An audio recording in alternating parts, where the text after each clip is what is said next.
ছাত্রছাত্রীরা আমরা এর মধ্যে the age of industrialization chapter 5th of class 10 already discussed first part, the proto industrialization, just the before of the industrial revolution, what were the condition of the trade and commerce of the world. Then we discussed about why industrial revolution occurred in England in second half of the 18th century and impact of the industrial revolution on England as well as in India and other colonies. এটা আমরা already discuss করেছি and also effect of the industrial revolution on weavers of India এটা আমরা discuss করেছি। Practically এখানে যে age of industrialisation এখানে যে বিষয়টা নিয়ে আমরা হাইলাইট করতে চাইছি সেটা হচ্ছে the history of industrial history, trade and commerce history of England and its colonies, especially in India. এই বিষয়ে আমরা অলরেডি ডিসকাস করেছি। এখন আমরা সেকেন্ড পার্টে যে বিষয়টা নিয়ে আমরা ডিসকাস করতে চলছি সেটা হচ্ছে যে industrialisation in colonies, especially in India.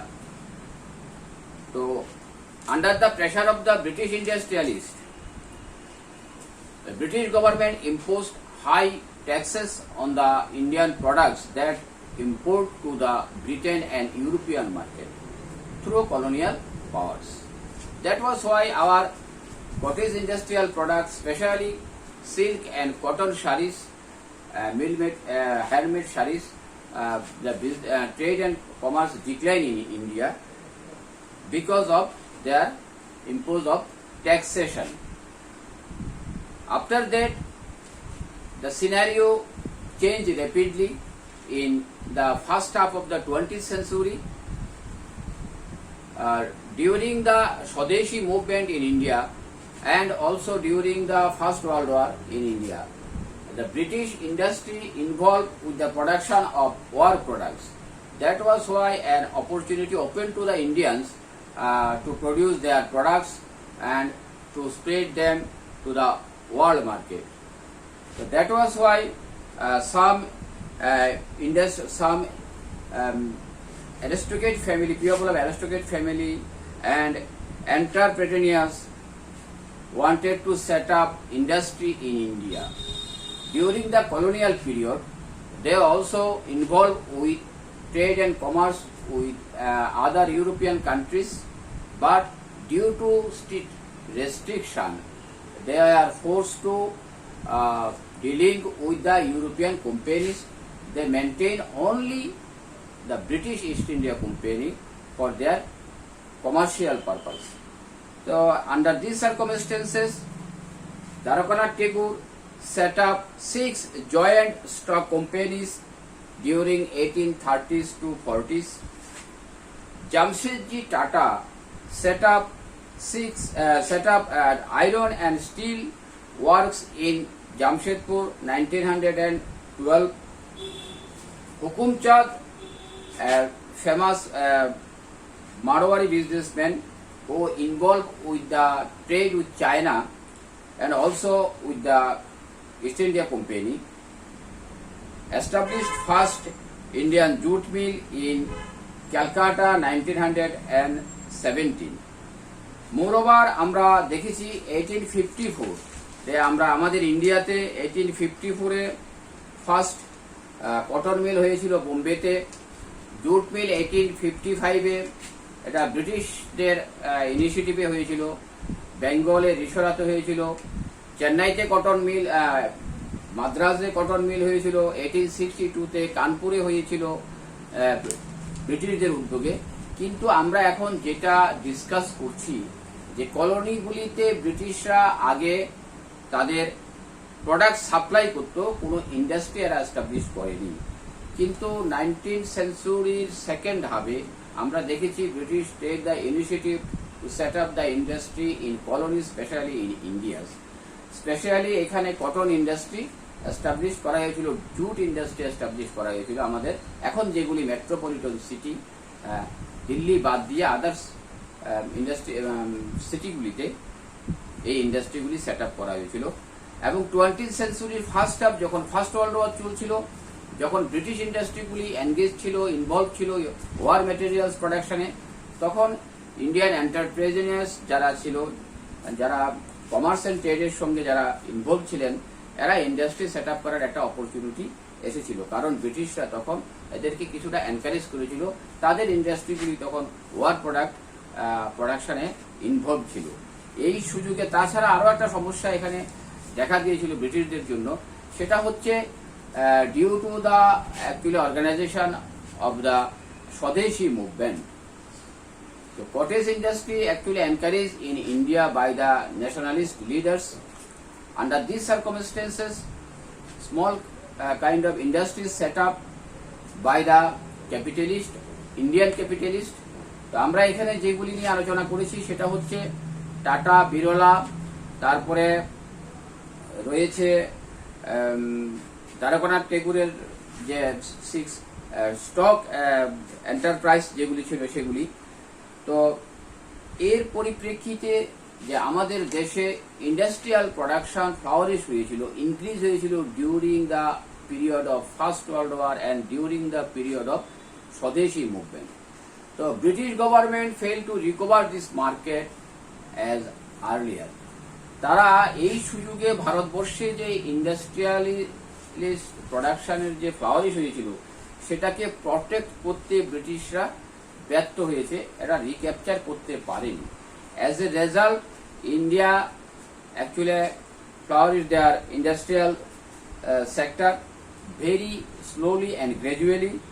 তো আমরা এখানে দেখেছি যে এখানে যে সমস্যাটা ছিল সেটা হচ্ছে ইন্ডাস্ট্রিয়াল সেক্টরে যে লেবার সাপ্লাই করা, ওয়ার্কার সাপ্লাই করার জন্য যে কিছু এজেন্ট রিক্রুট করা হয়েছিল, সেই এজেন্টদের মাধ্যমে যে কান্ট্রি সাইড যেটাকে আমরা বলি, বিভিন্ন রিমোট এরিয়াতে যারা কটেজ ইন্ডাস্ট্রিতে ইনভলভ ছিল, যারা বিভিন্ন আমাদের কটন ইন্ডাস্ট্রি বলতে এখানে আমাদের মানে শাড়ি, লোকাল যেটা ওয়ার্স ক্লথ যেটা তৈরি করতো, ইন্ডাস্ট্রিয়াল প্রোডাক্ট চলে আসাতে, ম্যানচেস্টার প্রোডাক্ট চলে আসাতে, যেখানে আমাদের ভিলেজগুলিকে ব্রিটিশ প্রোডাক্ট ক্যাপচার করেছিল, সেরকম সেই কারণে যে হিউজ যে আমাদের তাঁতিরা ছিল এরা আনএমপ্লয়েড হয়ে গিয়েছিল।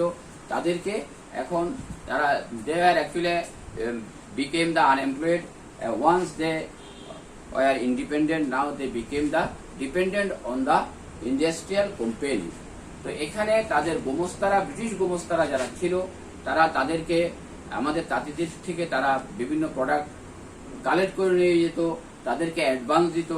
দে are forced to supply their product to the agent, that is the Gomosta of the East India Company. Now the industry set up in India, the unemployed sector, those are suffering mostly due to the decline of our cottage industry. Now they became the worker of the Swadeshi industry. So under these circumstances, আমরা দেখেছি products are flourished both British and Indian through advertisement, যেটা এরপরে এসেছে advertisement, labelling, calendar system. এখানেও আমরা দেখেছি যে স্বদেশী ভাবনাটাকে সেখানে কাজে লাগানো হয়েছিল।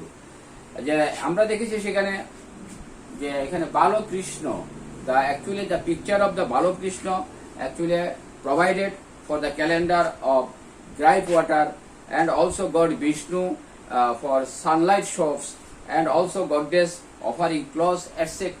set up for the spread of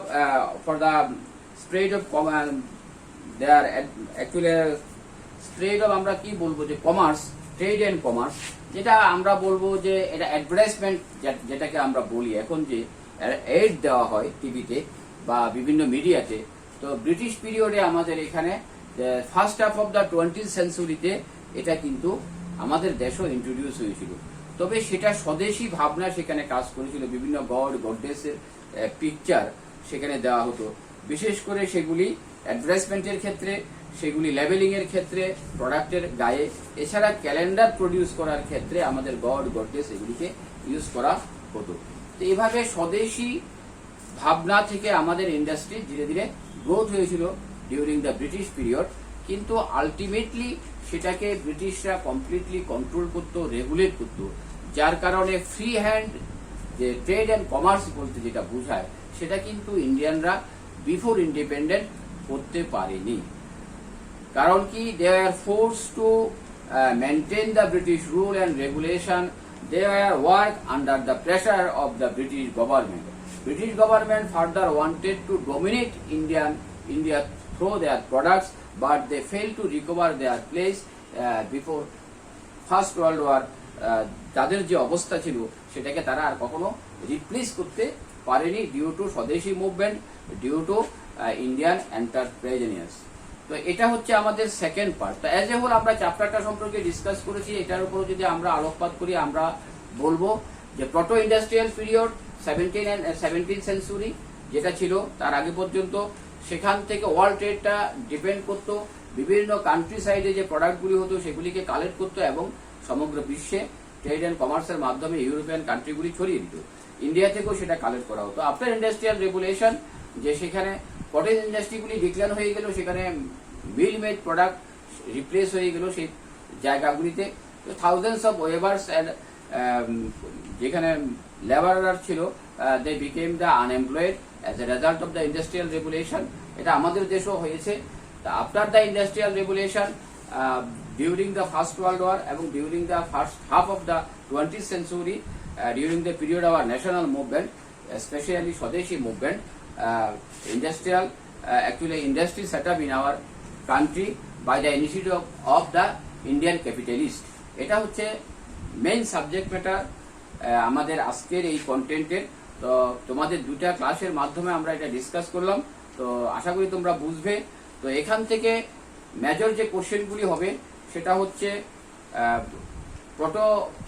what is proto industrialization, what are the effects of the proto industrialization, why industrial revolution occurred in England first, what are the effects of the industrial revolution in England as well as other colonies, under what circumstances industry set up in India, what are the role of Indian capitalists for the establishment of the industry in India.